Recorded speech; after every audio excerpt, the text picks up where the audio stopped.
Hello guys आजदेखि चाहिँ म आफ्नो युट्युबको जर्नी सुरु गर्न गइरहेको छु। यसमा चाहिँ म हजुरहरूलाई यो जुन ट्रेडिङ हुन्छ, ड्रप सिपिङहरू हुन्छ, अफिलिएट मार्केटिङ हुन्छ, त्यस्ता जुन इन्कम सोर्स हुन्छन् अनलाइनबाट गरिने त्यसको बारेमा चाहिँ एउटा पुरो कम्प्लिट सिरिज नै बनाउन गइरहेको छु।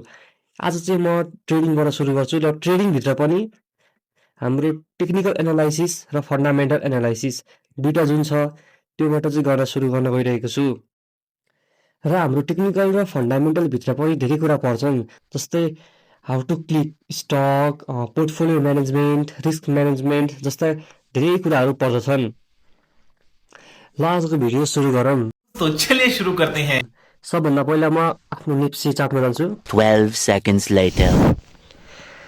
म चाहिँ आफ्नो नेप्सी चार्टमा आइसकेको छु। हामीले ट्रेडिङ गर्ने भनेकै खासमा यही नेप्सीबाटै हो। हामी चाहिँ एउटा नेपाली बेस्ड स्टक ट्रेडर हो, जसले गर्दा चाहिँ हामीलाई बाहिर फरेक्सको ट्रेडिङ गर्न चाहिँ अलाउ छैन, त्यो इलिगल छ। त्यसमा नि हामीले फरेक्स पनि गर्न चाहिँ मिल्छ, तर त्यसको लागि अरू नै अकाउन्टहरू बनाउनु पर्ने छ। त्यसको चाहिँ भिडियो अर्को नै बनाउँला। अहिले चाहिँ आज यसबाट सुरु गरौँ।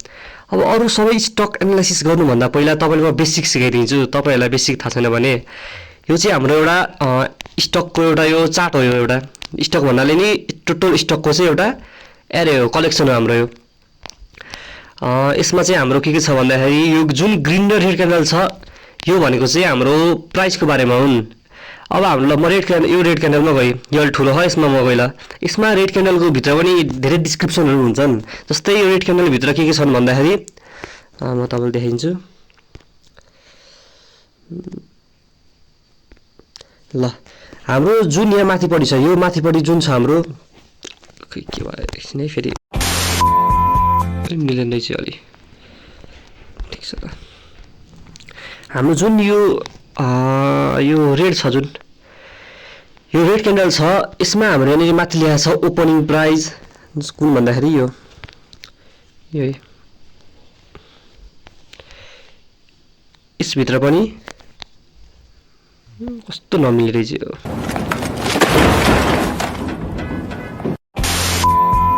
जुन ओपनिङमा छ यतापट्टि लेखा छ लेफ्टतिर हेर्नु, यहाँनिर छ 2778.58 यो ओपनिङ भयो। यो याच भनेको चाहिँ हाम्रो हाई प्राइस। यो क्यान्डलभित्र चाहिँ यो क्यान्डल चाहिँ कतिको भन्दाखेरि यो एउटा हाम्रो एक दिनको क्यान्डल हो। एक दिनभित्र चाहिँ कति भयो, हाम्रो कति कारोबारहरू भयो। एक दिनभित्र पनि हाम्रो आवरमा हुन्छ। जस्तै मार्केट चाहिँ हाम्रो 11 बजेदेखि चाहिँ 3 बजेसम्म खोल्छ। 10:30देखि खोल्ने हो। 10:30देखि चाहिँ 11 बजेसम्मको लागि चाहिँ प्रि ओपन मार्केट भनेर भनिन्छ, त्यो छुट्टै कुरा भयो। अब यसमा हेर्दा चाहिँ हाम्रो हायर प्राइस छ 2778 छ, लोवर 2672 र क्लोजिङ प्राइस चाहिँ 2676 छ। हाम्रो तपाईँले कहीँ सुन्नु भएको छ भने एलटिपी भनेर सुन्नु भएको छ भने हाम्रो एलटिपी भनेको चाहिँ यही क्लोजिङ प्राइस हो। जुन हाम्रो एउटा क्यान्डलको स्टक यो यसको छ यो 2676, यो हाम्रो एलटिपी हो। अब यति बेला चाहिँ मार्केट चाहिँ 105.50 माइनसमा भनेको 105 अङ्कले चाहिँ घटेको रहेछ र यतापट्टिको पर्सेन्टेज भयो।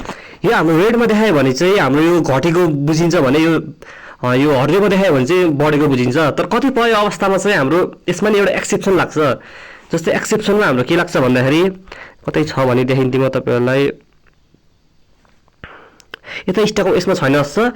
हाम्रो चाहिँ कुनै बेला चाहिँ यो रेडमा के अरे ग्रिनमा बनाएको हुन्छ नि, जुन ग्रिनमा क्यान्डलमा यो बढ्नुपर्ने हो त्यसको सट्टा, तर ग्रिनमा बढेर ग्रिन क्यान्डल बढेर पनि यहाँनिर चाहिँ माइनसमा देखाइरहेको हुन्छ, यो -27 देखाइरहेको हुन्छ। त्यो चाहिँ हाम्रो एउटा एक्सेप्सन हो, यस्तो पनि हुनसक्छ भनेर बुझिन्छ।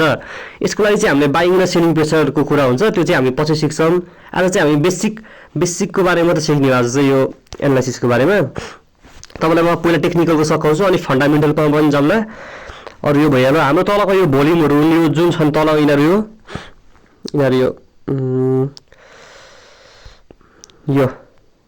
यो जुन छन् तलको यिनीहरू सबै भोल्युमहरू हुन्। यो माथि बढ्नुको मतलब भोल्युम बढ्नु हो, तल घट्नुको मतलब भोल्युम घट्नु हो।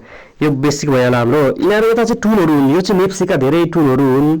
यसमा चाहिँ हामीले धेरै कामहरू गर्न मिल्छ। यो चाहिँ एउटा भिडियोमा बनाउन, सेपरेट भिडियोमा बनाउन। यिनीहरू माथि पनि टुलहरू हुन्, इन्डिकेटर हुन्, यो क्यान्डल स्टिक कस्तो बनाउने भनेर हुन्। यो हाम्रो चार्टमा धेरै हुन्छ, सेकेन्डदेखि हाम्रो मसम्म हुन्छ।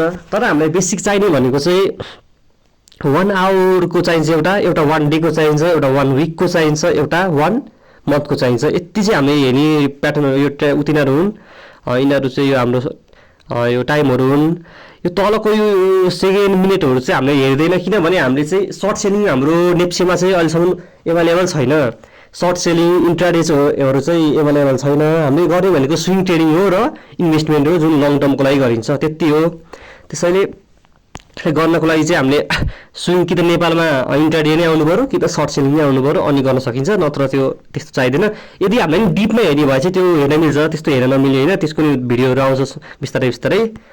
अरू भनेको नेप्सेको यही भएर यहाँबाट हामीले स्टकहरूमा जाने हो। जस्तै एउटा ल एसबिएलको स्टकमा गएँ, म एसबिएलको स्टकमा गएँ, एसबिएलको हिमालयन ब्याङ्क लिमिटेडको स्टकमा गएँ। यिनीहरूमा पनि त्यही हो, सबै भोल्युम छ, यहाँ क्यान्डलस्टिकहरू छन्, सबै त्यही छ हाम्रो यहाँनिर।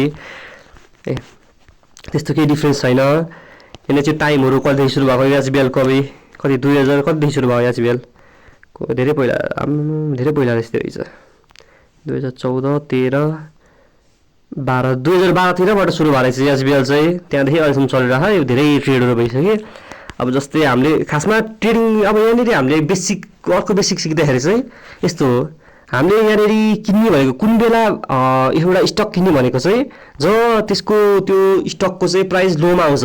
जस्तै हाम्रो यहाँ हाम्रो यहाँ कति थियो प्राइस, क्लोजिङ 201 थियो भने हामी किन्ने भनेको यति बेला होइन, किन्ने भनेको जब यो लोमा आउँछ। लोमा कति थियो यहाँनिर हेर्नु, लोमा यहाँ थियो 170को लगभग रहेछ होइन, 170 लगभग त्यस्तै रहेछ होइन त। त्यहाँनिर किन्ने हो र हामीले बेच्ने भनेको चाहिँ बढेपछि हो। जस्तै यहाँ कतिमा बेच्यौँ हामीले 276मा पुगेपछि बेच्यौँ। यहाँदेखि यहाँको बिचमा प्रफिट हुन्छ। यो प्रफिटबाट चाहिँ हामीले पैसा पाउँछौँ। र यो प्रफिट मात्र होइन, हामीले प्रफिटबाट पनि धेरै कुरा काटिन्छ भने। जस्तै हाम्रो काटिने के हुन् भन्दाखेरि, रोक्ने यहाँबाट देखिन्छ कि अब हो, हामी जति प्रफिट पाउँछौँ त्यो हामीले पाउने होइन। हामी त्यसमा हाम्रो एउटा काटिन्छ, ट्याक्स काटिन्छ, जुनलाई भनिन्छ सिजिटी ट्याक्स भन्ने चाहिँ काटिन्छ। पहिला चाहिँ हाम्रो सिजिटी ट्याक्स यदि हामीले सर्ट टर्मको लागि होल्ड गरायो भने चाहिँ त्यो चाहिँ 7.5% चाहिँ हाम्रो टोटलबाट त्यो प्रफिटबाट काटिन्थ्यो। लङ टर्मको लागि गरायो भने चाहिँ हाम्रो 5% काटिन्थ्यो। तर अहिले बढेको छ। अहिले नयाँ सरकारको यो बजेट त्यो भाषण भएदेखि चाहिँ अहिलेको त्यो बढेको छ।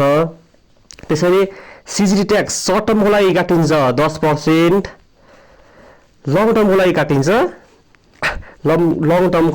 अहिले 7.5। कस्तो लेख्ने फेरि कस्तो भएको,